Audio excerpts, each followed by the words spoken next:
শেষমেশ এই বান্ধবীকে বিয়ে করতে হলো। এই ন্যাকামি করিস না তো, এসব কিছু বাদ দিয়ে চল তোর বাসায় যাই। আমার বাসায় তোর কি কাজ? আমার বাসায় তোর কোনো কাজ নেই। ও মা, বিয়ে করলি আমাকে, এখন বউ নিয়ে বাসায় যাবি না? বিয়ে করেছি মানে এটা কি কোনো বিয়ে? আর তোকে বিয়ে করছি তাই বলে কি আমার বাসায় নিয়ে যেতে হবে তোকে? দেখ ভাই, বিয়েটা কিন্তু আমি আমার নিজের ইচ্ছায় করিনি, তুই জোর করেছিস তাই আমি করেছি। বাবা ফোন দিয়েছে। হ্যাঁ বাবা। ফিরে কই তুই? বাবা আমি তো জানি তো, তো বিয়ে কি হয়ে গেছে?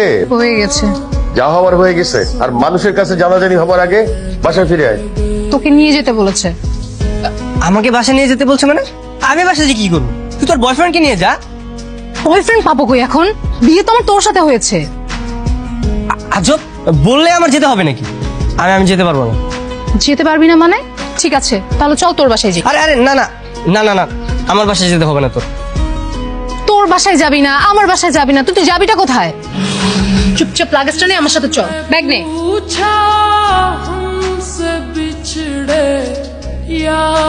আসসালামু আলাইকুম আঙ্কেল। আঙ্কেল? এই তুমি না আমার মেয়েকে বিয়ে করেছো, শ্বশুরকে কেউ আঙ্কেল বলে নাকি?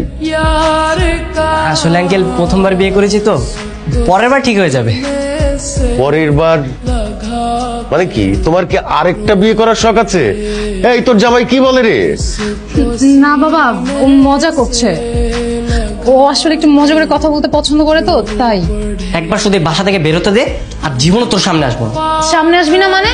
ডিভোর্স না দিয়ে বাবার সঙ্গে কিছু না বলে চলে যাবি? তখন আমার কি হবে? তোর যা হয় হোক, তাতে আমার কি? হ্যাঁ, আর আমি তোর সঙ্গে এক বিছানায় কখনো থাকতে পারবো না। তোর কি মনে হয় আমি নিজে তোকে আমার খাটে ঘুমাতে দেবো? মানে আমরা দুজন এক খাটে ঘুমাবো?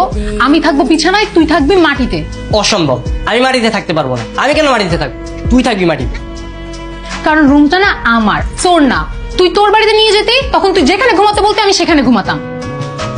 বাবা, মনে হয় আমি তোকে জোর করে বিয়ে করেছি। জামাই এত রাতে এখানে কি করো? ঘুমাচ্ছ না কেন? যাও ঘুমাতে যাও। বাবা, আর কোনো ভালো রুম নেই? আমি কি আপনার সাথে ঘুমাতে পারি?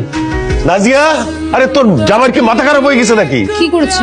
ও বলতেছে আমার সাথে ঘুমাবে, আমাকে বলে যে বাবা আমি কি আপনার সাথে ঘুমাতে পারি? বাবা মনে হয় মজা করে বলেছে। সব সময় সেটা ঠিক না। তোমাকে সব বলছি। রাজিয়া, আর কতক্ষণ লাগবে? আমি এত ওয়েট করতে পারবো না। আরে ভাই দাঁড়ান না, আমার গার্লফ্রেন্ডের একটা ঝামেলা হয়েছে, এটা শুনবো না আমি? আরে কিসের দাঁড়াবো? আমাদের জন্য আমার শ্বশুরমশাই অপেক্ষা করছে। আপনার শ্বশুর আব্বাকে? কেন, নাজিয়ার বাবা? গতকাল থেকে তো আমি নাজিয়ার স্বামী। নাজিয়া কি বলে? হ্যাঁ, আমি তোমাকে গতকাল বলেছিলাম না ঝামেলার কথা, এটাই হচ্ছে সেই ঝামেলা। তাই বলে তুমি আরেকজনকে বিয়ে করবে কেন? এই মিয়া, আপনার এত বড় সাহস, আপনি আমার বউকে ধমক দিচ্ছেন? কি বলে? আমি নাকি তোমাকে ঝাড়ি দিতে পারবো না? ঠিকই তো বলেছে। তুমি অন্যের বউকে ধমক দিবা, সে কি এটা মেনে নিবে নাকি? তাই বলে তুমি তুমি আরেকজনকে বিয়ে করবে কেন? আরেকজনকে বিয়ে করবে না মানে? আপনি কালকে আসার কথা বলে আসলেন না কেন? আপনার জন্য সব ঝামেলা আমার পোহাতে হলো। তুমি একটু প্লিজ মাথাটা ঠান্ডা করো, আমি তোমাকে সব খুলে বলছি। না, আমি যাবো না। যাবি না মানে? ডিভোর্স দিবি না নাকি? নাকি সংসার করবি আমার সাথে? গতকাল গেছিলা কাজী অফিসে, একদিন যাইতে না যাইতে উকিলের বাসার নিচে, ঘটনাটা কি? স্যার ঘুরতে বের হয়েছি, প্রেম করতে।